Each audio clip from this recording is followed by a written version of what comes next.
આપણે જે ટોપિક ઉપર હતા એ હતું આયનીકરણ ઉર્જા. આયનીકરણ ઉર્જા હંમેશા કોઈ પણ પરમાણુની જે આયનીકરણ ઉર્જા છે એ વિનિમય ઉર્જા સાથે સંબંધ ધરાવે છે.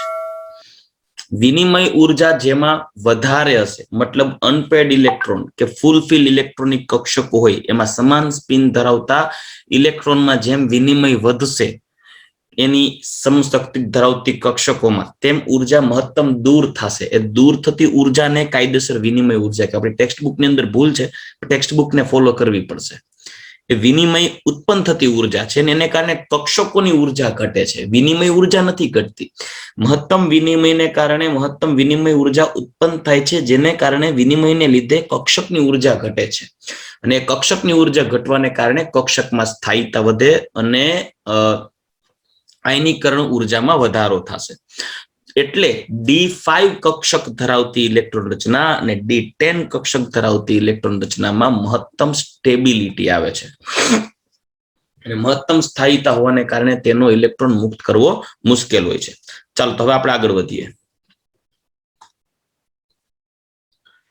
તો 3D શ્રેણીના તત્વોની પ્રથમ આયનીકરણ એન્થાલ્પીમાં વધારો થાય છે. તો રીઝન તો કે પ્રથમ સંક્રાંતિ શ્રેણી જે હોય, યાર એક પછી એક નિરાતે હાઈ લાવે ને એ ભાવ મજાનો આવે. ચાલો, પ્રથમ સંક્રાંતિ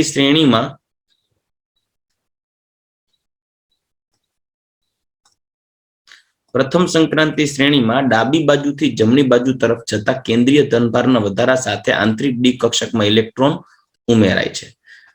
આ ડી કક્ષકમાં ઇલેક્ટ્રોને 4s કક્ષકની શિલ્ડિંગ અસરથી વધુ અસરકારક રીતે રક્ષિત થયેલી હોય છે. હવે જોજો, 3D કક્ષકના ઇલેક્ટ્રોન એ 4s કક્ષકના ઇલેક્ટ્રોનને શિલ્ડિંગ અસરથી વધુ અસરકારક રીતે રક્ષિત કરે છે. શું કરવાનું તમને એનું કારણ કહું, એટલે કે શિલ્ડિંગ અસરથી બચાવે છે, રક્ષિત કરે.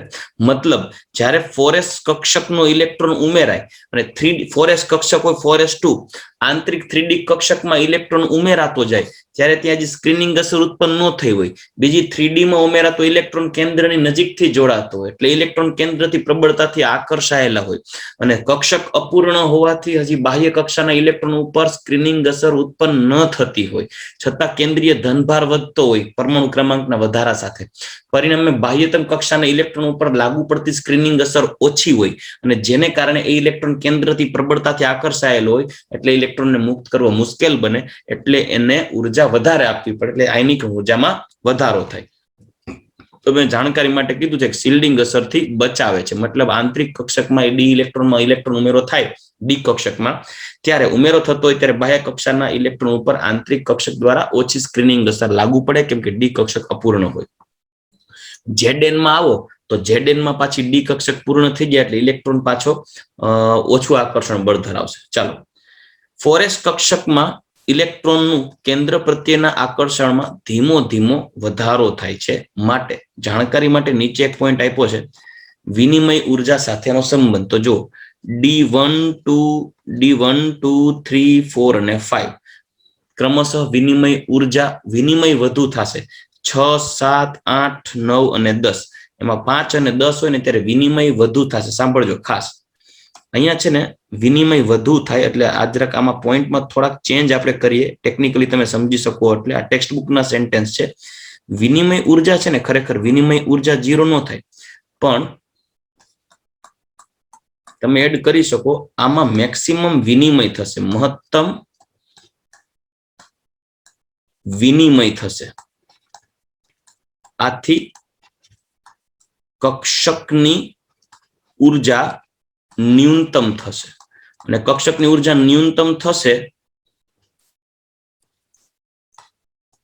તો સ્થાયીતા શું થાય? વધી જાય. યસ, અને સ્થાયીતા વધી જાય, સ્થાયીતા વધી જાય તો એનો ઇલેક્ટ્રોન દૂર કરવો મુશ્કેલ પડે. આથી એની આયનીકરણ ઉર્જામાં વધારો થાય. ચાલો, ક્લિયર? ઓકે, તો અહીંયા જે ટૂંકમાં આપણને સ્ટેટમેન્ટ આપેલા છે, આ સ્ટેટમેન્ટ આ બધા પોઈન્ટ ટેક્સ્ટબુક ઓરિએન્ટેડ છે, પણ એને માટે આપણે અહીંયા જસ્ટ આને ઇગ્નોર કરીએ અને આપણે ખાલી એટલું જ ધ્યાન દઈએ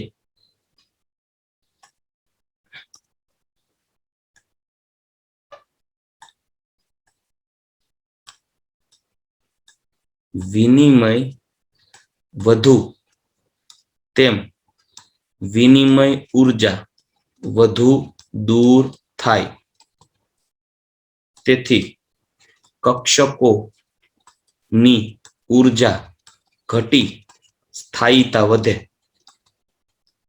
જેમ સ્થાયીતા વધે તેમ એનો ઇલેક્ટ્રોન દૂર કરવો મુશ્કેલ છે. આથી જેમ વિનિમય ઉર્જા ઘટે એમ ન કહી શકાય, પણ એમ જરૂર કહી શકાય કે વિનિમય ઉર્જાને લીધે જેમ વિનિમય ઉર્જા વધે એટલે વિનિમય વધુ થશે, તેમ કક્ષકની સ્થાયીતા વધે, કારણ કે કક્ષકની ઉર્જા ઘટે અને જેથી આયનીકરણ એન્થાલ્પીમાં વધારો થાય. સિમ્પલ યાદ રાખજો, આ બધી પીરોજણમાં ન પડવું હોય તો જેમ અયુગ્મિત ઇલેક્ટ્રોન વધારે હશે તેમ સમાન સ્પિન વાળા ઇલેક્ટ્રોન વધારે હશે, તેમ સમાન સ્પિન વાળા ઇલેક્ટ્રોન દ્વારા કક્ષકોમાં સમાન ઉર્જા ધરાવતી કક્ષકોમાં મહત્તમ વિનિમય થશે. જેમ વિનિમય વધુ થાય એમ ઉર્જા વધુ ઉત્પન્ન થાય. જેમ ઉર્જા વધુ ઉત્પન્ન થાય તેમ કક્ષકની ઉર્જા ઘટી જાય. જેમ કક્ષકની ઉર્જા ઘટી જાય એમ સ્થાયીતા વધી જાય, ને સ્થાયીતા વધી જાય તો એનો ઇલેક્ટ્રોન દૂર કરવો અઘરો હોય. સમશક્તિક કક્ષકો D5 અને D10 માં મેક્સિમમ સ્ટેબિલિટી એટલે હોય છે કે પ્રત્યેક કક્ષકોમાં સમશક્તિત્વ, પ્રત્યેક કક્ષકોમાં રહેલા ઇલેક્ટ્રોનના સ્પિન અને પ્રત્યેક કક્ષકોમાં રહેલા પ્રત્યેક ઇલેક્ટ્રોનની ઉર્જા D5 અને D10 માં મેક્સિમમ સ્ટેબિલિટી બતાવે, કેમ કે એમાં મહત્તમ આયનીકરણ થાય, વિનિમય થાય છે. એટલે ચાલો નેક્સ્ટ પોઈન્ટ ઉપર આગળ વધીએ તો DN ઇલેક્ટ્રોનની ગોઠવણી પરથી આયનીકરણ ઉર્જામાં થતું વિચલન સમજાવો. DN એટલે D1 2 3 4 5 અથવા આયનીકરણ એન્થાલ્પીના મૂલ્યો ઉપર અસર કરતા પરિબળો કયા હોય? તો આયનીકરણ કોઈ પણ પરમાણુમાં આયનીકરણ એન્થાલ્પી ઉપર કયા પરિબળો અસર કરે? એક તો સૌથી પહેલું એ બાહ્યતમ કક્ષાનો ઇલેક્ટ્રોન કેન્દ્રથી કેટલો પ્રબળતાથી આકર્ષાયેલો છે, એટલે એને કહી શકાય કેન્દ્ર અને ઇલેક્ટ્રોન વચ્ચેનું આકર્ષણ, જેને આપણે બીજા શબ્દમાં કહીએ Z ઇફેક્ટિવ. જેટલું Z ઇફેક્ટિવ વધારે હશે, સાંભળજો, જેટલું Z ઇફેક્ટિવ વધારે હશે એટલી ડેલ્ટા IH વધારે હશે. બીજું, કક્ષકમાં ઇલેક્ટ્રોન વચ્ચેનું અપાકર્ષણ, ઇલેક્ટ્રોન વચ્ચેનું આકર્ષણ ન હોય, આ મિસ્ટેક છે, આકર્ષણ લખાઈ ગયું છે, અપાકર્ષણ. તો આના માટે કઈ ઇફેક્ટ લખી શકાય, આપણે કઈ દર્શાવી શકાય?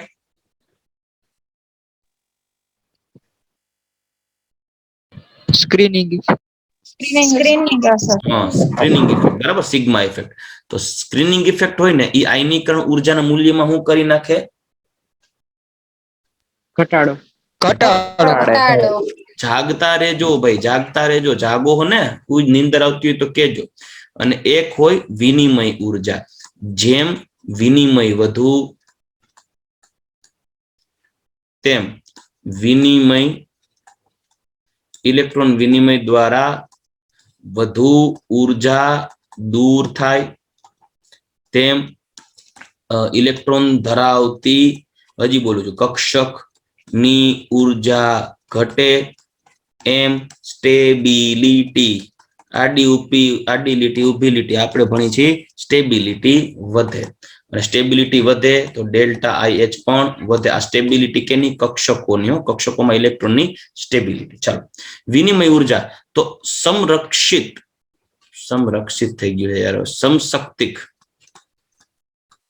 સમશક્તિક પેટાકોષોમાં રહેલો અયુગ્મિત ઇલેક્ટ્રોન, સમશક્તિક પેટાકોષોમાં રહેલો અયુગ્મિત ઇલેક્ટ્રોન એ સમાન સ્પિન અયુગ્મિત ઇલેક્ટ્રોન સમશક્તિક પેટાકોષમાં રહેલો અયુગ્મિત પોતાના મૂળ સ્થાનેથી બીજા સ્થાને વિનિમય પામે ત્યારે મુક્ત થતી ઉર્જાને વિનિમય ઉર્જા કહેવાય. જો અહીંયા પછી ડેફિનેશન પ્રોપર લખી નાખી છે, બરાબર.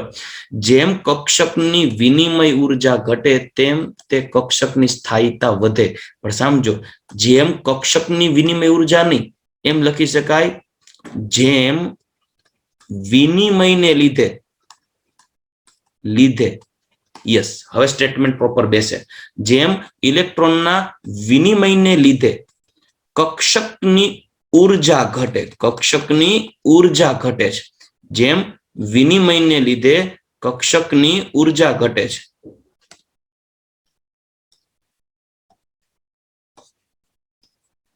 જેમ વિનિમયને લીધે કક્ષકની ઉર્જા ઘટે છે તેમ તે કક્ષકની સ્થાયીતા વધે છે. આથી સ્થાયીતા વધે તેમ આયનીકરણ એન્થાલ્પીમાં પણ વધારો થાય. ચાલો ક્લિયર? હા સર. ઓકે, હવે વન બાય વન આપણે પોઈન્ટ પછી પોઈન્ટ જોઈએ કે કયા આયનની આયનીકરણ એન્થાલ્પી તેને અનુવર્તી આયનને સમવર્તી લાગુ પડતી હોય. જેમાં પેલો લઈએ, અને ટેક્સ્ટ બુકના જ સ્ટેટમેન્ટ છે, ટેક્સ્ટ બુકના જ આપણે પોઈન્ટ લેતા જઈએ, કેમ કે ડી બ્લોક અને એફ બ્લોક ખાસ તમારે ટેક્સ્ટ બુકમાંથી જોવાનું થશે. M+N ની આયનીકરણ એન્થાલ્પી Cr+ કરતા, એટલે Mn+ ની આયનીકરણ એન્થાલ્પી Cr+ કરતા નીચી હોય છે. રીઝન જોઈએ તો પેલા આપણે સમજી શકીએ એ રીઝન એકવાર નજર નાખીએ આપણી ભાષામાં. જો પેલા તો ક્યાં ગયેલો, અહીંયા રખડે.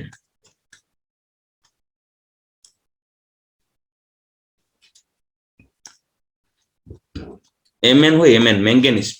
મેંગેનીઝ નો પરમાણુ ક્રમાંક કેટલો? 128 કે 135?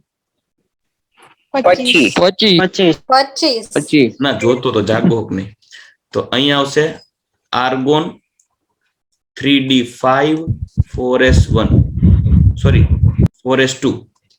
Mn+ કરી નાખો ને તો ઈ થઈ જશે આર્ગોન 3d5 4s1. જ્યારે Cr છે ઈ છે 24, આર્ગોન 3d5 4s1. તો આ Cr+ હોય તો એની ઇલેક્ટ્રોન રચના જોશો 3d5 અને 4s તો 0 હોય. તો હવે આમાંથી કોણ મેક્સિમમ સ્ટેબલ થશે? Cr+. Cr+, કેમ કે ઈ d5 electronic configuration maximum stabilise થાય. હાલો, રેડી? સમજાઈ ગયું? ઓકે, જ્યારે 4s1 માંથી એક ઇલેક્ટ્રોન દૂર થવો સહેલો રહેશે, એના પછી તે d5 electronic configuration maximum stability મેળવશે. ચાલો નેક્સ્ટ, એના પછી આગળ વધીએ. Fe+2 ની આયનીકરણ એન્થાલ્પી Mn+2 કરતા નીચી હોય છે. જોજો, Fe+2 ની આયનીકરણ એન્થાલ્પી Mn+2 કરતા નીચી હોય. બીજા શબ્દમાં કહીએ તો Fe ની તૃતીય, કેમ કે +2 માંથી +3 ઇલેક્ટ્રોન કાઢવો એટલે 3, +2 માંથી 1 ઇલેક્ટ્રોન કાઢવો એટલે ત્રીજો ઇલેક્ટ્રોન કાઢવાની વાત થઈ. તો Fe ની તૃતીય આયનીકરણ એન્થાલ્પી Mn ની તૃતીય આયનીકરણ એન્થાલ્પી કરતા નીચી હોય, એટલે Fe માંથી ત્રીજો ઇલેક્ટ્રોન કાઢવો હેલો પડે. ટેકનિકલી તમે જો એની સિરીઝ જોશો ને, 3D સિરીઝ, તો 3D શ્રેણીમાં ક્રોમિયમ, મેંગેનીઝ અને આયર્ન આવું આવતું હોય. તો આયનીકરણ એન્થાલ્પીમાં અપવાદરૂપ તો એ થઈ ને, ΔIH માં એક્સેપ્શનલ કેવું થયું? તો કે ભાઈ ક્રોમિયમ કરતા મેંગેનીઝ છે એ ઘટી ગયું. આમાં ΔIH આ 2 થઈ ગયું, દ્વિતીય આયનીકરણ એન્થાલ્પી. આ ΔH3 તૃતીય આયનીકરણ એન્થાલ્પીમાં Mn+2 કરતા Fe+2 ની તૃતીય આયનીકરણ એન્થાલ્પી ઓછી થઈ ગઈ. શું કરવાને એ જોઈએ. Mn હોય, Mn માં Mn+2 કરી નાખો, બરાબર? આ ક્રોમિયમ ભૂલી જાવ. Mn+2 કરો તો ઇલેક્ટ્રોન રચના કઈ થાય? આર્ગોન 3d5 થાય કે નહીં? 4s નો 2 ઇલેક્ટ્રોન જતો રહે, જાજીયા થઈ ગઈ ભાઈ. 4s નો 2 ઇલેક્ટ્રોન જતો રહે. જ્યારે Fe હોય આયર્નમાં Fe+2 કરો તો 3d6, 4s2 માં 3d6 બચે. તો આમાં 5 ઇલેક્ટ્રોન છે ડી કક્ષકમાં. જ્યારે આમાં 5 ઇલેક્ટ્રોનની સાથે 1 ઇલેક્ટ્રોન એક્સ્ટ્રા છે. તો મને કયો જે આ બેમાં કઈ કક્ષક વધારે સ્ટેબલ છે? Mn+3d5.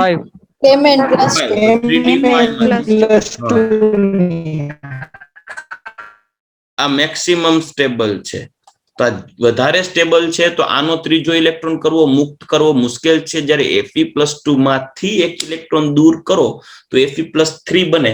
Fe+3 ત્યારે આ ઇલેક્ટ્રોન વયો જાય અને એક જ વધે તો સ્ટેબિલિટી વધી જાય, d5 થઈ જાય. એટલે Fe+2 માં d6 છે, જે 1 ઇલેક્ટ્રોન દૂર કરી સરળતાથી d5 કરી નાખે તો એમાં મહત્તમ વિનિમયને કારણે કક્ષકની ઉર્જા ઘટી જાય, સ્થાયીતા વધી જાય.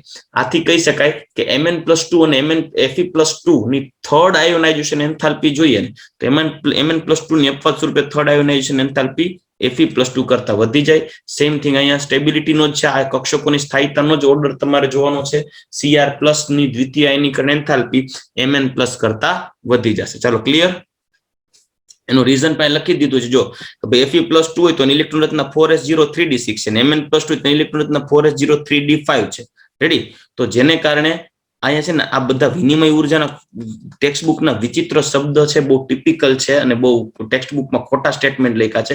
વિનિમય ઉર્જા Fe+2 ની વિનિમય ઉર્જા Mn+2 કરતા વધારે છે એ ન આવે. Fe+2 માં વિનિમયને કારણે કક્ષકોની ઉર્જા વધારે છે, કેમ કે એમાં ઓછું વિનિમય થાય તો કક્ષકની ઉર્જા વધારે હોય Fe+2 માં. જ્યારે Mn+2 માં વધુ વિનિમય થાય તો એની કક્ષકોની ઉર્જા ઓછી હોય એટલે સ્ટેબિલિટી વધી જાય. આવા સ્ટેટમેન્ટ હોવા જોઈએ, પણ ટેક્સ્ટબુકના સ્ટેટમેન્ટ છે એટલે આપણે જસ્ટ આયોનિક MCQ માટે એ સ્ટેબિલિટી ખાસ ઇમ્પોર્ટન્ટ છે, ખ્યાલ હોવો જોઈએ તમને. એ કક્ષકોની સ્થાયીતાના આધારે તમે પકડી શકશો. ચલો નેક્સ્ટ એના પછી 3D અને 4D શ્રેણીના તત્વોની આયનીકરણ ઉર્જામાં અનિયમિત વર્તણૂક ધરાવે. 3D અને 4D શ્રેણીમાં તત્વોની આયનીકરણ ઉર્જા અનિયમિત વર્તણૂક ધરાવે. શું કરવાનું સાંભળજો. કારણ કે ઇલેક્ટ્રોન રચનામાં તમને હું પીરિયોડિક ટેબલની શરૂઆતનો પેલો જ આપણો લેક્ચર જે છે ટૂંકમાં ગઈકાલનો શરૂઆત આપણે ચેપ્ટરની કઈ રીતે એ પહેલા જ પોઈન્ટમાં અપવાદરૂપ ઇલેક્ટ્રોન રચનાઓ તમને બતાવી હતી. ખુલી જાય બહુ વખત નહીં ખુલે. હા જો આમાં તમને આ છે 3D સિરીઝ, આ જે 4D અને આ છે 5D. તો 3D 4D અને 5D માં અપવાદરૂપ ઇલેક્ટ્રોન રચના 4D માં ઓછી જોવા, સોરી 3D 4D કરતા 5D માં ઓછી જોવા મળે અપવાદરૂપ ઇલેક્ટ્રોન રચના. પરિણામે અપવાદરૂપ ઇલેક્ટ્રોન રચના 4D માં 3D અને 4D કરતા 5D માં ઓછી છે. અપવાદરૂપ ઇલેક્ટ્રોન રચના ઓછી હોવાને કારણે તેની ઇલેક્ટ્રોન રચનામાં અપવાદરૂપતા ઓછી આવે છે. એટલે અહીંયા તમને જે રીઝન મળશે, યસ, 3D અને 4D શ્રેણીના તત્વોની આયનીકરણ ઉર્જા અનિયમિત વર્તણૂક બતાવે. કેમ? તો કે 3D અને 4D શ્રેણીના તત્વોની ઇલેક્ટ્રોન રચનામાં 5D શ્રેણીની સરખામણીમાં વધુ અનિયમિતતા હોય, એને કારણે એની આયનીકરણ એન્થાલ્પીમાં પણ વધુ અનિયમિતતા જોવા મળશે. ચાલો ક્લિયર?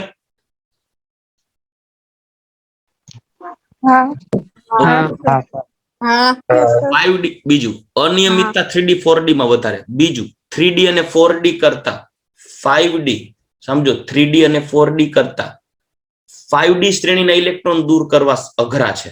શું કરવાનું સાંભળીએ. જો 5D શ્રેણી હોય ને, 5D શ્રેણી, તો એની ઇલેક્ટ્રોન રચના જોઈએ લાઈક લેન્થેનમ પછી હાફનિયમની વાત, સોરી ટિટેનિયમ, ઝર્કોનિયમ, હાફનિયમની વાત કરીએ તો એની ઇલેક્ટ્રોન રચના આવી થાય બારીઓ સ્કેન્ડિયમ, આર્ગોન, ક્રિપ્ટોન અને ઝેનોન 4s5 6s2 4f14 અને 5d આવશે, 5d2.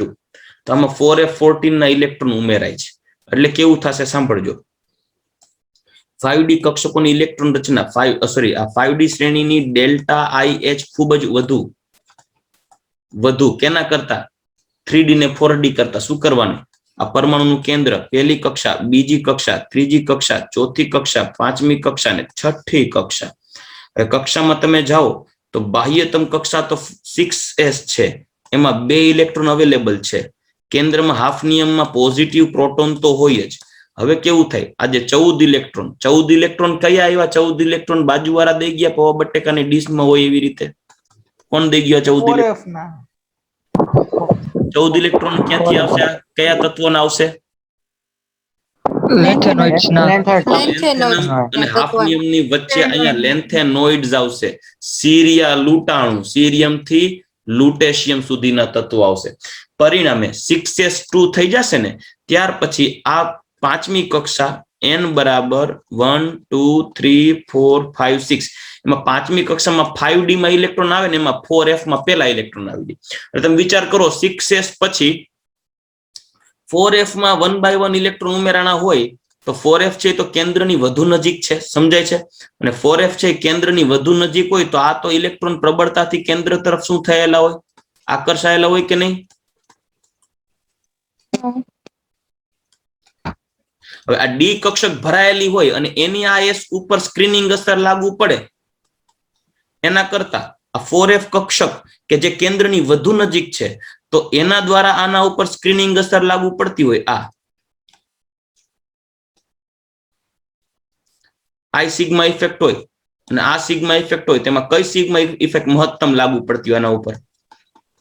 5D. ડી કક્ષક 5D ની કહી શકું ને કે સ્ક્રીનિંગ અસર જે કહીએ સ્ક્રીનિંગ અસર કેના ઉપર બાહ્ય કક્ષા એટલે કે 6s2 ઉપર એ 4f કરતા 5D ની વધુ લાગુ પડતી હોય. હવે વિચાર કરો 4f14 થયા કેન્દ્રની અંદરની બાજુ ઇલેક્ટ્રોન ઉમેરણા એટલે કેન્દ્રની નજીકની બાજુ કેન્દ્રમાં પાછો પોઝિટિવ પ્રોટોન વૈધો હોય એટલે સ્ક્રીનિંગ અસર બાહ્ય 4s6s ઉપર ઓછી લાગે અને 5D માં હજી ઇલેક્ટ્રોન ભરાતા હોય 1 2 3 4 એમ કરીને હાફ નિયમ અને હાફ નિયમ 5D2 જ હોય હજી તો એ 6 થાય D6 થાય ત્યાં તો એની સ્ક્રીનિંગ અસર શરૂઆત થતી હોય ત્યાં સુધીમાં તો 4f ના અંદરથી 14 ઇલેક્ટ્રોન ઉમેરણા હોય એટલા છેટા હોય કેન્દ્રની નજીક હોય તો 6s થી 4f n-2 નું ડિસ્ટન્સ આવે ડિસ્ટન્સ એટલું વધી જાય કે સ્ક્રીનિંગ અસર ઓછી લાગુ પડે અને સ્ક્રીનિંગ અસર ઓછી લાગુ પડે 6s ના ઇલેક્ટ્રોન કેન્દ્ર બાજુ જોરદાર આકર્ષાઈ જાય એટલે બાહ્ય કક્ષા પ્રબળતાથી ખેંચાયેલી હોય એટલે જોઈ એવું કદ વધે નહીં એટલે ઓલમોસ્ટ તમે જોઈ ગયા 4D અને 5D શ્રેણીની પરમાણુય ત્રિજ્યાઓ લગભગ સરખી હોય છે. બરાબર એને સંકોચન હોય છે. ઓળખમાં આલ્કલી સંકોચન કહેવાય એને લેન્થેનોઇડ સંકોચન લેન્થેનોઇડ સંકોચન. લેન્થેન જાગો છો ને એમ તો અહીંયા જ્યાં સંકોચન થાય એ લેન્થેનોઇડ તત્વને કારણે થાય એટલે આને કારણે હાફ નિયમનું પરમાણુય ત્રિજ્યા ઓછી હોય અને IH વધુ હોય જેને કહેવાય લેન્થેનોઇડ સંકોચન. ચલો રેડી હા સર. ચલો ડન વેરી ગુડ. તો 5D શ્રેણીમાં તત્વોની 4f કક્ષકના ઇલેક્ટ્રોન દ્વારા નિર્બળ શિલ્ડિંગ અસર ઉત્પન્ન થાય જોયું નિર્બળ શિલ્ડિંગ અસર આવે જેથી તેની બાહ્યતમ ઇલેક્ટ્રોનનું એટલે 6s નું કેન્દ્ર પ્રત્યેનું આકર્ષણ કેવું હોય હાવ વધારે હોય જેથી 5D શ્રેણીના તત્વોમાંથી પ્રથમ ઇલેક્ટ્રોન દૂર કરવો વધુ મુશ્કેલ હોય છે માટે 5D શ્રેણીના તત્વો 3D અને 4D શ્રેણીના તત્વો કરતા વધારે પ્રથમ આયોનાઇઝેશન એન્થાલ્પી ધરાવે છે કેમ કે બાહ્ય કક્ષાના ઇલેક્ટ્રોન પ્રબળતાથી આકર્ષાયેલા હોય મેઇન રીઝન લેન્થેનોઇડ સંકોચનને કારણે કદ સંકોચાયેલું રહે એટલે ઇલેક્ટ્રોન કેન્દ્રથી પ્રબળતાથી આકર્ષાયેલા હોય. હાલો ક્લિયર?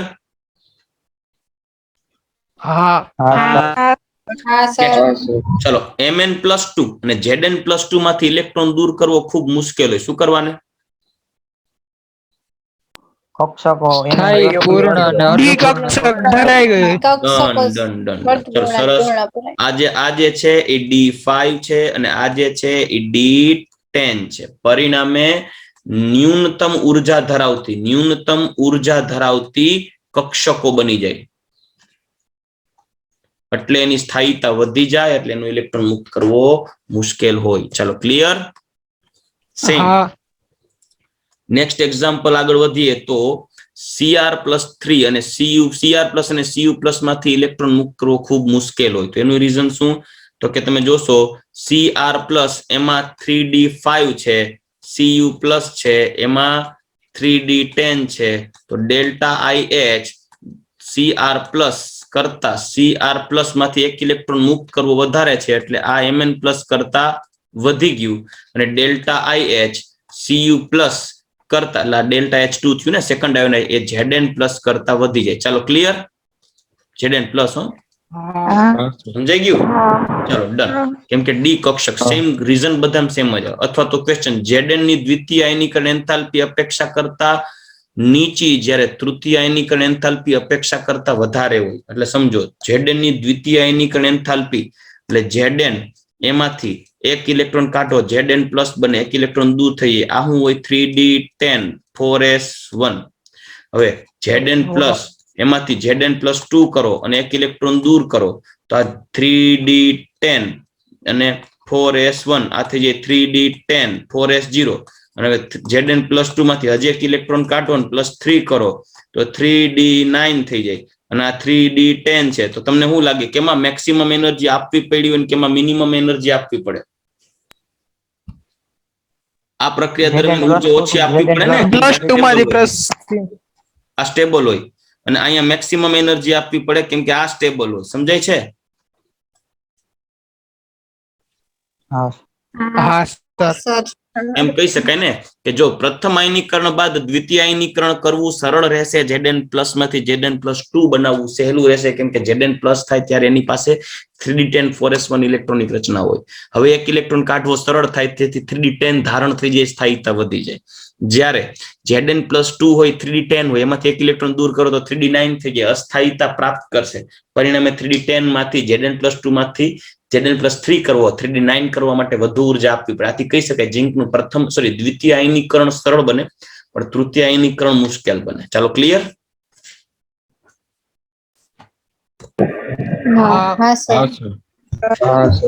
ઓકે, ચાલો નેક્સ્ટ પોઈન્ટ લઈએ, લાસ્ટ પોઈન્ટ.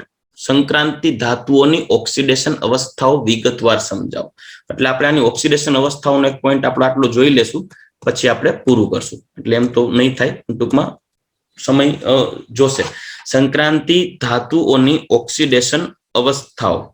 સંક્રાંતિ ધાતુઓ કઈ કઈ ઓક્સિડેશન અવસ્થાઓ ધરાવે છે? તો કે ભાઈ સંક્રાંતિ ધાતુ તત્વોની અંદર એક વિશેષતા એ છે કે એક કરતા વધુ પ્રકારની ઓક્સિડેશન અવસ્થાઓ ધરાવે છે, કારણ કે તેની અંદર અનપેડ ઇલેક્ટ્રોનની સંખ્યાઓ વધારે છે. તો જો કઈ કઈ ઓક્સિડેશન અવસ્થાઓ શક્ય છે? સંક્રાંતિ ધાતુઓની મુખ્ય લાક્ષણિકતા એ તેની જુદી જુદી ઓક્સિડેશન અવસ્થાઓ છે, જેમાં મહત્તમ ઓક્સિડેશન અવસ્થાઓ દર્શાવવાનું વલણ સાંભળજો.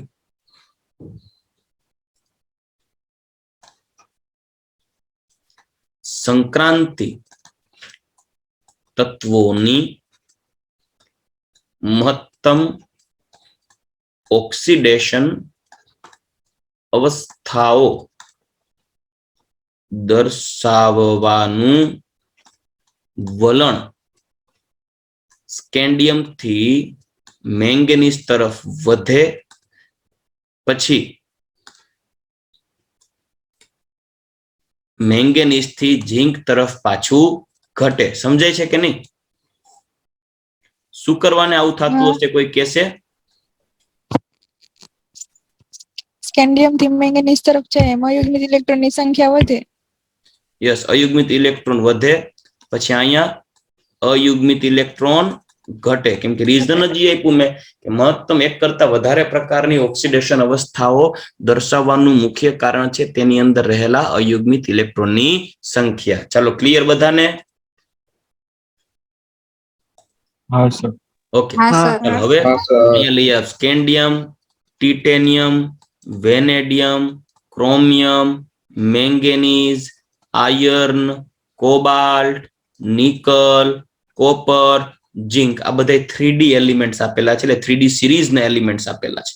આ ક્રોમિયમની ઓક્સિડેશન અવસ્થા, ટિટેનિયમની, vanadium, chromium, manganese, iron, cobalt, nickel, copper અને ઝિંક. આટલા એલિમેન્ટ છે. આ પ્રત્યેક એલિમેન્ટની જુદી જુદી ઓક્સિડેશન સ્ટેટ્સ તમને દર્શાવેલી છે કે આટલી આટલી ઓક્સિડેશન અવસ્થાઓ ધરાવે છે આ બધા તત્વો. ચાલો, જેમાં વચ્ચેની તરફ આવો, પરમાણુમાં વચ્ચે તરફ આવો. જો મેંગેનીઝ એને D5 કરીને બેઠો હોય, બરાબર, જેન્યુઇન D5 આવે છે એમાં. તો અહીંયા મહત્તમ ઓક્સિડેશન અવસ્થાઓ, કેમ કે +2 થાય તો D5 થાય, પછી એની 5 બીજી, એટલે ટોટલ આટલી ઓક્સિડેશન અવસ્થાઓ ધરાવે. જો મહત્તમ સંક્રાંતિની મહત્તમ ઓક્સિડેશન અવસ્થા એક કરતા વધારે ઓક્સિડેશન અવસ્થાઓ દર્શાવવાનું વલણ મધ્ય તરફ વધે, વળી છેડા તરફ જાઓ એમ ઘટી જાય. સ્કેન્ડિયમ જસ્ટ +3 જ બતાવે, ટિટેનિયમ +2 +3 +4 બતાવે, વેનેડિયમ +2 +3 +4 +5 બતાવે, ક્રોમિયમ છે +2 +3 +4 +5 +6 બતાવે, મેંગેનીઝ +2 +3 +4 +5 +6 +7 વળી પાછું ઘટતું જશે. Fe +2 +3 +4 ને +6. અમુક જ રેરલી કોઈ એવી રિએક્શન મળે કે જેમાં Fe+6 ફોર્મમાં પણ અવેલેબલ હોય છે, જે આપણે આગળ ડિસ્કસ કરશું હજી. કોબાલ્ટ +2 +3 બતાવે, 4 બતાવે, નિકલ +2 +3 +4 બતાવે, Cu+2 બતાવે, Zn+2 બતાવે અને Cu+1 પણ બતાવે. સોરી, તેમાં જે સર્કલ કરેલા જે છે ને, આ સર્કલ કરેલા એ સ્ટેબલ ઓક્સિડેશન સ્ટેટ્સ અવેલેબલ છે. સ્ટેબલ ઓક્સિડેશન અવસ્થાઓ. આટલી ઓક્સિડેશન અવસ્થાઓ ધરાવતા હોય જેમાંથી બધી ઓક્સિડેશન અવસ્થાઓ સ્ટેબલ નથી હોતી, એમાંથી અમુક જ ઓક્સિડેશન અવસ્થાઓ સ્ટેબલ હોય છે. તો સ્ટેબલ ઓક્સિડેશન અવસ્થાઓ દર્શાવે છે. ચાલો, રેડી? તો તમારે જો અહીંયા તમને જો બતાવ્યું છે,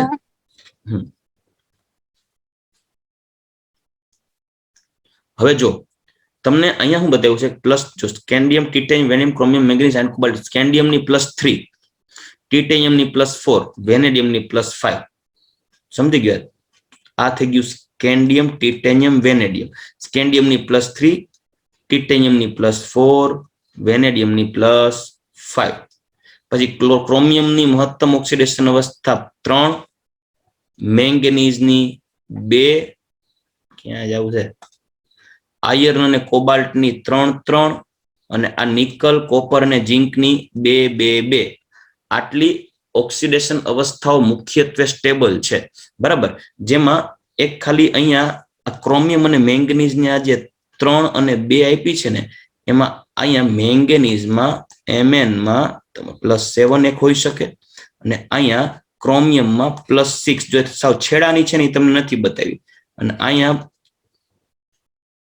મેંગનીઝ, અહીંયા પૂછ્યું ક્રોમિયમ, જ્યારે અહીંયા છે Fe અને કોબાલ્ટ, આ બેની +2 પણ હોય.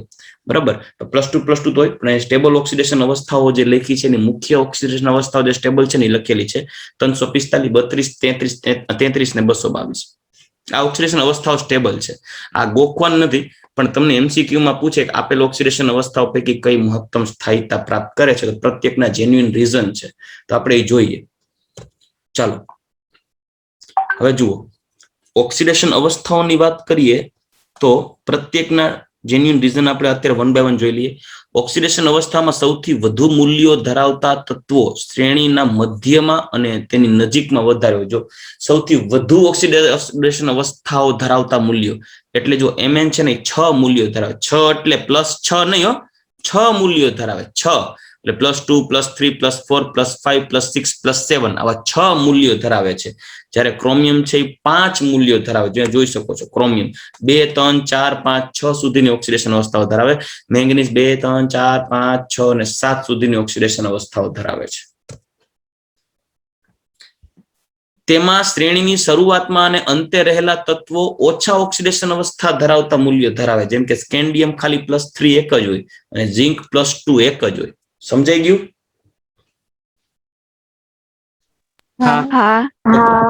શું કરવાને એક એક જ બતાવે, કારણ કે ઝિંકમાં 3d10 છે, એટલે એનો ઇલેક્ટ્રોન દૂર કરવો અઘરો, એટલે ખાલી 4s ના 2 ઇલેક્ટ્રોન કાઢે. સમજાઈ ગયું? જો આમાં 3d10 થઈ જાય એટલે 4s2 હોય, એટલે આનો ઇલેક્ટ્રોન દૂર કાઢવો સહેલો. અને સ્કેન્ડિયમ છે એ સ્કેન્ડિયમ +3 થઈ જાય ને એટલે નિષ્ક્રિય વાયુ જેવો થઈ જાય છે, અને સ્ટેબિલિટી મેક્સિમમ છે.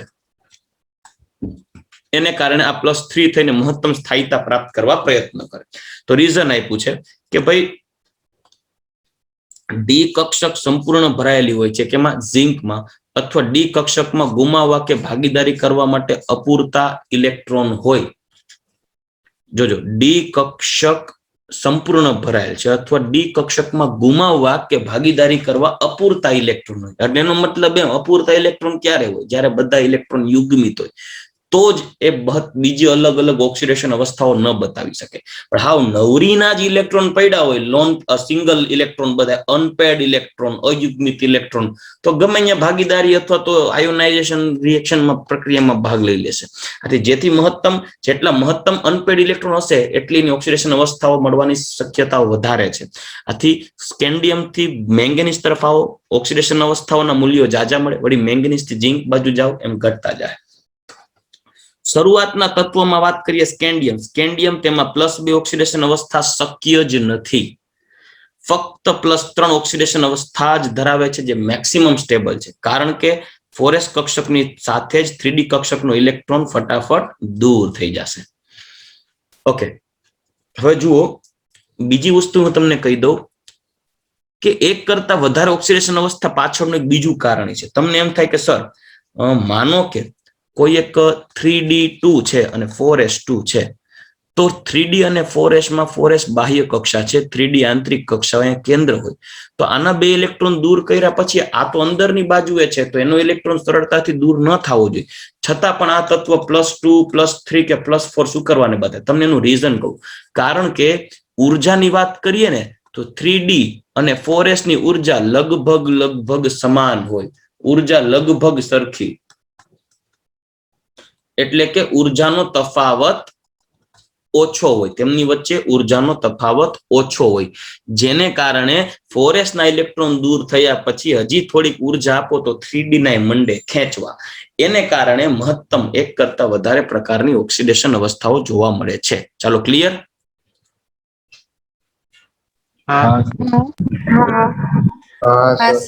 સ્કેન્ડિયમ પછી ટીટેનિયમ ની વાત કરી તો ટીટેનિયમમાં તમે જોશો ખ્યાલ આવશે. ટીટેનિયમ છે એ Ti+2 અને Ti+3 કરતા Ti+4 મહત્તમ ઓક્સિડેશન અવસ્થા વધારે સ્થાયી છે. Ti+4 શું કરવાને સ્થાયી છે એનું તમને કારણ કહું કે ભાઈ જો ટીટેનિયમ છે એ ટીટેનિયમ 22 3d2 4s2 જ્યારે 4 ઇલેક્ટ્રોન કાઢી નાખે એટલે આગળ આર્ગોન, તો આર્ગોન જેવી નિષ્ક્રિય વાયુ જેવી ઇલેક્ટ્રોન રચના પ્રાપ્ત થઈ જાય 3d0 4s0 નિષ્ક્રિય વાયુ જેવો થઈ જાય. પરિણામે Ti+4 ની સ્ટેબિલિટી +2 અને +3 કરતા વધુ છે. ચાલો ક્લિયર આટલું? ઓકે ચલો ડન. તો ખાસ આ ધ્યાન રાખ. બરાબર, ચલો હવે નેક્સ્ટ પોઈન્ટ છે, હું તમને પાછી લિંક મોકલું. છેડાના તત્વો. શરૂઆતના તત્વોમાં લિમિટેડ ઓક્સિડેશન સ્ટેટ આવે, લાઈક સ્કેન્ડિયમની સૌથી સ્થાયી ઓક્સિડેશન અવસ્થા +3, જ્યારે ટીટેનિયમમાં +2 +3 +4 3 જોવા મળે, પણ જેમાં +4 ની સૌથી સ્થાયી ઓક્સિડેશન અવસ્થા, કેમ કે સ્કેન્ડિયમ +3 સ્ટેબલ થઈ જાય એટલે એને કારણે નિષ્ક્રિય વાયુ જેવો થઈ જાય. ટીટેનિયમ +4 થઈ જાય તો એ પણ નિષ્ક્રિય વાયુ જેવું થઈ જાય, જેને કારણે એમાં સ્ટેબિલિટી વધારે હોય.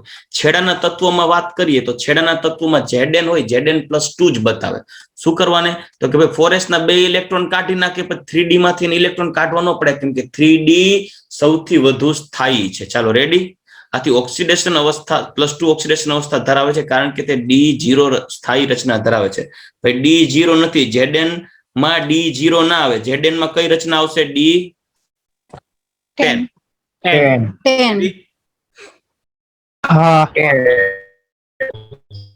હવે આગળ વધીએ. મહત્તમ ઓક્સિડેશન અવસ્થાઓ કઈ કઈ હોય? કોઈ પણ પરમાણુની મહત્તમ ઓક્સિડેશન અવસ્થાઓ કઈ કઈ, કેટલી સુધી મેક્સિમમ ઓક્સિડેશન અવસ્થાઓ જાય? તો સ્કેન્ડિયમ થી લઈ અને મેંગેનીઝ સુધી તત્વોની સ્થાયી મહત્તમ ઓક્સિડેશન અવસ્થાનું મૂલ્ય તેની S અને D કક્ષકની ઇલેક્ટ્રોનની સંખ્યાના સરવાળા જેટલું હોય. જેમ કે સ્કેન્ડિયમની બાહ્યતમ કક્ષામાં 4s માં 2 ઇલેક્ટ્રોન, D માં 1 ઇલેક્ટ્રોન, 4s2 3d10 તો મહત્તમ ઓક્સિડેશન અવસ્થા 3. ટીટેનિયમ 2 3d2 4s2 3d2 તો 4. Vanadium 4s2 3d3 then +5. Vanadium 4s1 3d5 અપવાદરૂપ ઇલેક્ટ્રોન રચના છે, ખ્યાલ છે ને? આ ક્રોમિયમમાં +6 અને 2 અને 5 +7. આટલી મહત્તમ ઓક્સિડેશન. વળી પાછું મેંગેનીઝ પછી આયર્ન આવો તો આયર્નમાં +6 સુધી જઈ શકે. લિમિટેડ અમુક એવા કમ્પાઉન્ડ, એક જ કમ્પાઉન્ડ બને છે જે Fe+6 બનાવે છે, બાકી ઓલમોસ્ટ Fe બે જ પ્રકારની ઓક્સિડેશન અવસ્થાઓ દર્શાવે છે, Fe+2 અને Fe+3. બરાબર, ચાલો આગળ વધીએ. Fe થી કોપર સુધીના તત્વો મહત્તમ ઓક્સિડેશન અવસ્થાની સ્થાયીતા આકસ્મિક રીતે ઘટતી જાય. વળી +6 +5 તરફ જાય, Zn પાછો +2 અને ઉભો રહી જાય, કેમ કે અયુગ્મિત ઇલેક્ટ્રોનની સંખ્યા ઘટતી જાય, યુગ્મિત ઇલેક્ટ્રોનની સંખ્યા વધતી જાય. ચાલો હવે પોઈન્ટ ઉપર આવીએ તો ડી કક્ષકના તત્વો જે હોય, ડી કક્ષકના તત્વો એટલે ડી વિભાગના તત્વો, એમાં મહત્તમ ઓક્સિડેશન અવસ્થાઓ કઈ આવે? તો જો ડી વિભાગના તત્વોમાં જોવા મળતી મહત્તમ ઓક્સિડેશન અવસ્થા, મહત્તમ એટલે સંખ્યા નથી કહેતા, maximum oxidation state, higher oxidation state ની વાત કરીએ છીએ. હાયર ઓક્સિડેશન સ્ટેટ એ મેંગેનીઝ ની નથી હોતી. મેંગેનીઝ તો +7 ધરાવે, જ્યારે રૂથેનિયમ અને ઓસ્મિયમ +8 ધરાવે. રૂથેનિયમ અને ઓસ્મિયમ એટલે OS એ +8 સુધી ઓક્સિડેશન અવસ્થાઓ ધરાવે છે. શૂન્ય ઓક્સિડેશન અવસ્થાઓ, લોઅર ઓક્સિડેશન સ્ટેટ પણ હોય છે. કાર્બોનિલ કમ્પાઉન્ડ્સમાં લાઈક NiCO4 માં નિકલ, આ મેટલ કાર્બોનિલ હોય એમાં 0 અને આયર્ન 0 છે. આ આપણે કયા ચેપ્ટરમાં ભણી ગયા? પોલિમરમાં, સંયોજનોમાં એટલે કોમ્પ્લેક્સ કમ્પાઉન્ડમાં જોઈ ગયા. ચાલો આ જુદી જુદી ઓક્સિડેશન અવસ્થાઓની રિલેટિવ સ્ટેબિલિટીઝ જોઈ લઈએ, મતલબ સાપેક્ષ સ્થાયીતાઓ જોઈ લઈએ, એકબીજાની સાપેક્ષે કેવી રીતે કેમાં કોણ વધારે સ્થાયી છે. MCQ માટે મોસ્ટ ઇમ્પોર્ટન્ટ પોઈન્ટ છે, સૌથી ઇમ્પોર્ટન્ટ MCQ માટે.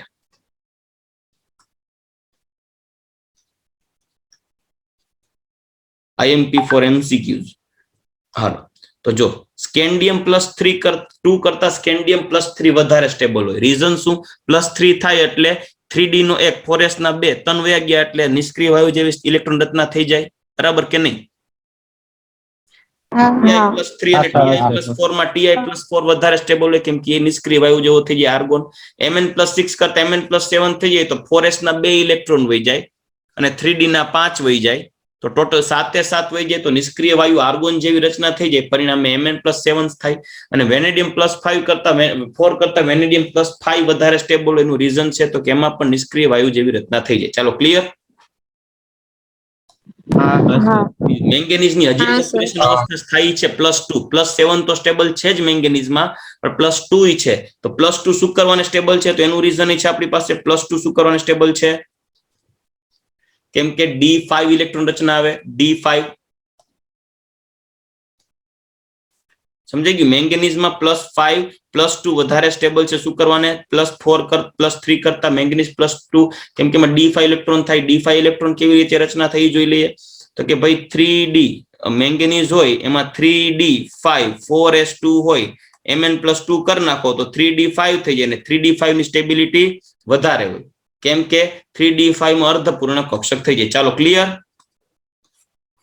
Cr+2 અને Cr+3 તરફ આગળ વધીએ. Cr+2 કરતા Cr+3 વધારે સ્ટેબલ હોય. રીઝન શું તો કે સર Cr+2 અને Cr+3 માં સ્ટેબિલિટી નો કમ તો કઈ દેખો જલીય દ્રાવણમાં D3 રચના D4 રચના કરતા વધુ સ્થાયી શું કરવાને એટલે D4 એટલે આ Cr+2 હોય ને તો આવું હોય. Cr+2 માટે આર્ગોન 3D4 4s0 આ આર્ગોન 3D3 હોય બરાબર 3 આ 3D3 એટલે Cr+3 છે. આ Cr+3 ને જલીય દ્રાવણમાં કાનુડા જેવો થઈ જાય અને ફરતે ગોપીયું ઘેરાઈ જાય તો એને ગોપી થઈ પડે ફરતી બાજુ કેમ કે એમાં જલીય ગણતરી આ કાનુડો ઓછો ગમે એની ફરતે ગોપીયું ઓછી ઘેરાઈ જાય અને આ કાનુડો વધારે ગમે એટલે વધારે ઘેરાય. H2 આમાં જલીયકરણ વધુ થાય એટલે જલીયકરણ એન્થાલ્પી વધારે હોય. આથી Cr+3 ની D3 ઇલેક્ટ્રોન રચના વધુ સ્થાયી છે કારણ કે તેમાં જલીયકરણ વધુ થાય. ચલો ક્લિયર? હજી એક એવો પોઈન્ટ કહી દો આમાં લખ્યો નથી નીચે લખેલો છે પણ હું તમને અગાઉ કહી દઉં. હજી એક પોઈન્ટ કેમ કે તમારા મગજ ન્યા કામ થોડુંક ઓછું કરે લોજિકલી ઓછું એટલે કરે તમને સ્વીકાર નહીં થાય. Cu+ હોય અને Cu+2 હોય તો આમાં તમે જોશો ને તો આ આર્ગોન 3D10 થાય અને આ આર્ગોન 3D9 થાય તો ટેકનિકલી સ્ટેબિલિટી કેની વધારે હોવી જોઈએ? Cu+ નું હોવું જોઈએ ને ટેકનિકલી તો એની હોવી જોઈએ ને D10 એટલે પણ સ્ટેબિલિટી Cu+2 ની વધારે કેમ કે આ એવો કાનુડો છે જે ગોપીઓને ઘેલી કરી છે મતલબ કે પાણી એની ફરતે જાજુ ગોઠવાઈ જાય છે એટલે Cu+2 જલીય દ્રાવણમાં મેક્સિમમ સ્ટેબલ એટલે છે કેમ કે એની હાઇડ્રેશન એન્થાલ્પી મેક્સિમમ છે. ચાલો કેમ કે આયનીકરણ પામવા માટે આપણે એમ થાય કે Cu+ થાય તો Cu+ નો એક ઇલેક્ટ્રોન કાઢવો હોય કાઢવા માટે ભલે ઉર્જા ઓછી દેવી પડે આયનીકરણ સરળતાથી થાય કેમ કે Cu+ કદાચ D10 થાય તો વધારે સ્ટેબલ બને પણ D10 થવા માટે એનો એક ઇલેક્ટ્રોન તો કાઢવો પડે કે નહીં. કોપરમાંથી Cu+ કરવું પડે એના માટે 4s નો એક ઇલેક્ટ્રોન કાઢવો પડે. એના માટે Cu માંથી Cu+ બનાવવું હોય તો Cu+ ની ફરતે જે પાણી ગોઠવાય એ Cu+ ની હાઇડ્રેશન કહેવાય અને Cu+ નું હાઇડ્રેશન થાય તો એમાંથી ને કંઈક ઉર્જા નીકળવાની છે પણ Cu+ નું હાઇડ્રેશન એન્થાલ્પીનું મૂલ્ય ઓછું છે. સાંભળજો હાઇડ્રેશન એન્થાલ્પી ΔH હાઇડ્રેશન આનું ઓછું જ્યારે આની ΔH હાઇડ્રેશન વધુ. હવે કેવું થાય સર કે કોપર+ તો જલ્દી થઈ જવો જોઈએ એનો ઇલેક્ટ્રોન તો સરળતાથી નીકળી જવો જોઈએ કેમ કે 3D10 થાય વાત સાચી પણ એનો એક ઇલેક્ટ્રોન સરળતાથી કાઢવા માટે આપવી પડતી ઓછી ઉર્જા લેશે ક્યાંથી તો કે એનું દ્રાવણ બનાવો એટલે માનો કે Cu+ બનવાનું હોય તો એની ફરતે પાણીના અણુ ચોંટવાના હોય એમાંથી ઉષ્મા ઉત્પન્ન થવાની હોય એ ઉષ્મા આમાં વાપરવાની હોય પણ Cu+ ની જલીયકરણ એન્થાલ્પીનું મૂલ્ય એટલું ઓછું છે કે એમાંથી ઉત્પન્ન થતી ઉર્જા એ Cu નું Cu+1 માં આયનીકરણ નથી કરી શકતી. જ્યારે 2 ઇલેક્ટ્રોન દૂર કરે Cu+2 બનાવો, ભલે D9 થાય, પણ એમાંથી એવડી પ્રચંડ ઉર્જા ઉત્પન્ન થાય છે કે Cu+2 ને બનાવવા માટે જરૂરી ટોટલ ઉર્જા મેક્સિમમ છે ને બધી આપી દે છે, મળી જાય છે. એટલે Cu+2 ની હાઇડ્રેશન એન્થાલ્પી વધુ હોવાને કારણે Cu+1 કરતા Cu+2 અપવાદ સ્વરૂપે D9 હોવા છતાં વધારે સ્ટેબલ છે. Hello, clear? હું એવું નથી કહેતો કે Cu+1 ના બને, Cu+1 બને, કેમ કે એની D10 સ્ટેબલ છે, બને, Cu+1 બને, Cu2O, CuCl બરાબર બને, પણ એના કરતા CuCl2 વધારે સ્ટેબલ છે. બરાબર, એટલે કે Cu+2 વધારે સ્ટેબલ છે. Okay, next Ni+2, Ni+4, Pt+2, Pt+4. એના રીઝન જોઈએ તો બીજું, Ni+2 અને Ni+4 માં એક સેકન્ડ, Ni+2 વધારે સ્ટેબલ છે. Ni+2 અને Ni+4 માં Ni+2 વધારે સ્ટેબલ છે. રીઝન, Ni+4 કરતા વધારે એટલે સ્ટેબલ છે કે Ni+4 ના 4 ઇલેક્ટ્રોન કાઢવા માટે વધુ આયનીકરણ ઉર્જાની જરૂર પડે છે.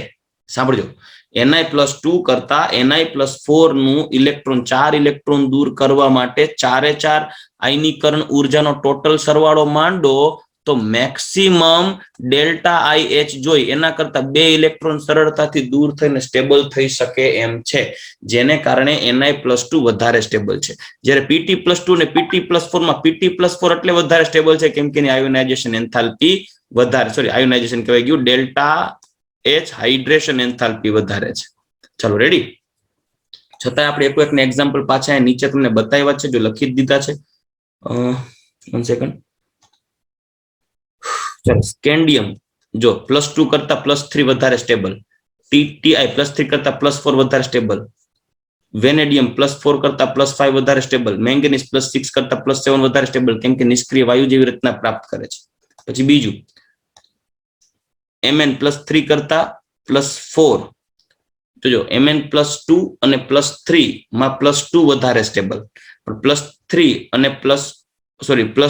+3 એમાં +3 કરતા +2 વધારે સ્ટેબલ, કેમ કે એની અંદર D5 ઇલેક્ટ્રોન રચના. Fe+2 અને Fe+3 માં Fe+3 વધારે સ્ટેબલ, D5 ઇલેક્ટ્રોન રચના. આ સમજાય છે ને શું કરું છું? વાંધો નહીં. ક્રોમિયમ છે +2 અને +3 માં +3 વધારે સ્ટેબલ, કેમ કે +3 જલીયકરણ ઉર્જા વધારે હોય. હજી એક બાબતને ધ્યાન રાખજો, વેનેડિયમ +4 અને વેનેડિયમ +3 માં વેનેડિયમ +3 વધારે સ્ટેબલ રહી શકે છે. એનું તમને કારણ કહું, વેનેડિયમ +3 કરશો ને, વેનેડિયમ +3 હોય એટલે 3 ઇલેક્ટ્રોન કાઢવાના, તો વેનેડિયમમાં હોય આખા KT 3d3 4s2, તો 3d3 4s2 એમાંથી 3 ઇલેક્ટ્રોન કાઢ નાખો એટલે 3d2 બચે. આ 3d2 Eg2 માં કન્વર્ટ થાય છે, અને Eg2 અને T2G3 યાદ કરો ક્રિસ્ટલ ફિલ્ડ થિયરી, યાદ આવે છે? T2G ને Eg, એમાં આ બે Eg માં ભરાઈ જાય એટલે Eg ઇલેક્ટ્રોન થી અર્ધપૂર્ણ થાય છે, એને કારણે સ્ટેબિલિટી આવે છે. પણ આ ટેક્સ્ટ બુકમાં નથી, નો યાદ રહે તો ટેન્શન ન લેતા, પણ મેં નાખી દીધું છે આમાં. પછી નિકલ +4 ને નિકલ +2 માં નિકલ +2 એટલે વધારે સ્ટેબલ છે, કેમ કે નિકલ +2 અને નિકલ +4 માં Ni+4 બનાવવા માટે આયનિક ઉર્જાનું મૂલ્ય વધુ છે. જ્યારે Cu+ અને Cu+2 માં Cu+2 ની જલીયકરણ એન્થાલ્પી વધુ છે, આથી Cu+2 વધારે સ્ટેબલ છે. એની સાબિતી શું? તો કે Cu+ એટલો સ્ટેબલ નથી, તમે એને વિઘટન કરાવો ને ગરમ કરો તો Cu અને Cu+2 માં વિસમીકરણ આપે. આ Cu+1 ઓક્સિડેશન સ્ટેટ, આ 0 ઓક્સિડેશન સ્ટેટ અને +2 ઓક્સિડેશન સ્ટેટ. બરાબર, એટલે ક્યુપ્રસ ક્લોરાઇડ ને તમે દીકરાઓ ગરમ કરો ને CuCl, તો એ 2 મોલ ક્યુપ્રસ ક્લોરાઇડ એ Cu વત્તા CuCl2 માં કન્વર્ટ થાય. એ બતાવે છે કે cuprous chloride automatically cupric chloride ને કોપરમાં વિસમીકરણ પામતો હોવાથી ક્યુપ્રસ ક્લોરાઇડ કરતા ક્યુપ્રિક ક્લોરાઇડ થાય, એટલે Cu+1 કરતા Cu+2 થાય. ચાલો, ક્લિયર? ચાલો, લાસ્ટ ટોપિક આપણે જોઈ લઈએ અહીંયા. આવર્તમાં નીચે તરફ, આવર્તમાં ડાબી બાજુથી જમણી બાજુ તરફ જાય. જો આવર્તમાં ડાબી બાજુથી જમણી બાજુ તરફ જાઓ, આવર્તમાં ડાબી બાજુથી જમણી બાજુ તરફ જાય તો મહત્તમ ઓક્સિડેશન અવસ્થાની સ્થાયીતામાં ઘટાડો થાય. મહત્તમ ઓક્સિડેશન અવસ્થા એટલે ડાબી બાજુથી જમણી બાજુ જાવ એટલે +3, +4, +5, +6, +7 મેક્સિમમ જે ઓક્સિડેશન સ્ટેટ હોય ને એની સ્ટેબિલિટી ઘટતી જાય.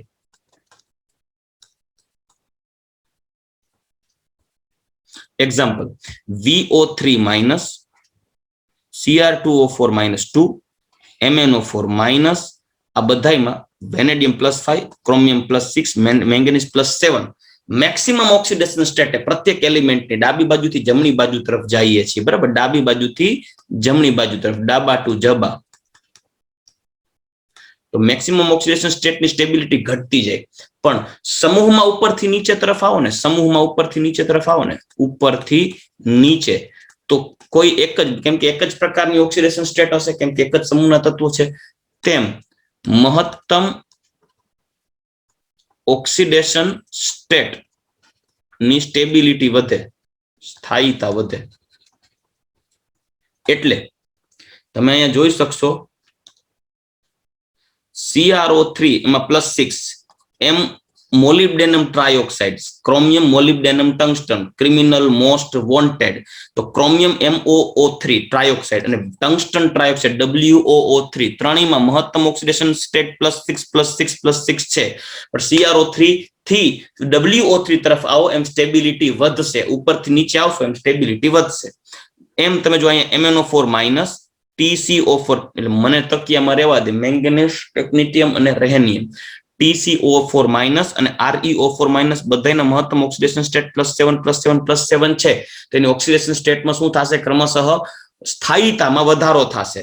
+7 સેમ ઓક્સિડેશન સ્ટેટ હોય પણ સમૂહમાં ઉપરથી નીચે તરફ જાવ એની સ્ટેબિલિટીમાં વધારો થતો જાય. એને કારણે તમે જોઈ શકો છો તો એના સમૂહમાં ક્રોમિયમના મહત્તમ ઓક્સિડેશન અવસ્થાની સ્થાયીતા ઓછી છે, જેને કારણે CrO3 કે CrO4- 2 એ એસિડિક માધ્યમમાં ઓક્સિડેશન કરતા તરીકે વર્તે. કેમ કે એની સ્થાયીતા ઓછી છે એટલે +6 થી લોઅર ઓક્સિડેશન સ્ટેટ તરફ આગળ વધશે, લોઅર ઓક્સિડેશન સ્ટેટ તરફ જશે, કેમ કે +6 ની સ્થાયીતા ઓછી છે. પરિણામે તે પોતે રિડ્યુસ થશે એટલે ઓક્સિડાઇઝિંગ એજન્ટ બને. સેમ કે MnO4 જો તમે, MnO4- સ્ટ્રોંગ ઓક્સિડાઇઝિંગ એજન્ટ છે, ખ્યાલ છે ને? આ ઓક્સિડાઇઝિંગ એજન્ટ હોવાનું મૂળ કારણ શું? તો કે MnO4 છે એ લેસ સ્ટેબલ હોય તો શું કરે?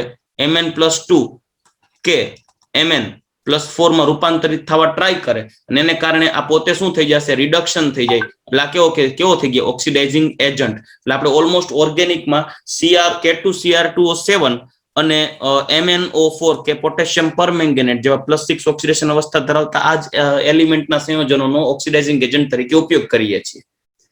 બરાબર કે નહીં? CrO3 નિર્જળ એનો ઉપયોગ કરીએ છીએ ઓક્સિડેશનમાં, આલ્કોહોલ ચેપ્ટરમાં ભણી ગયા. KMnO4 ઘરે ઘડી યુઝ કરી ગયા. ચલો, કારણ કે તેના સમૂહના અન્ય તત્વોની +6 અવસ્થા Cr+6 ની સ્થાયીતા કરતા બીજા તત્વો જે છે, એના સમૂહના બીજા તત્વો છે એની +6 કરતા Cr+6 ની સ્થાયીતા ઓછી છે. એટલે Cr+6 સરળતાથી રિડક્શન પામી અને કોકનું ઓક્સિડેશન કરી શકે. ચાલો, ક્લિયર?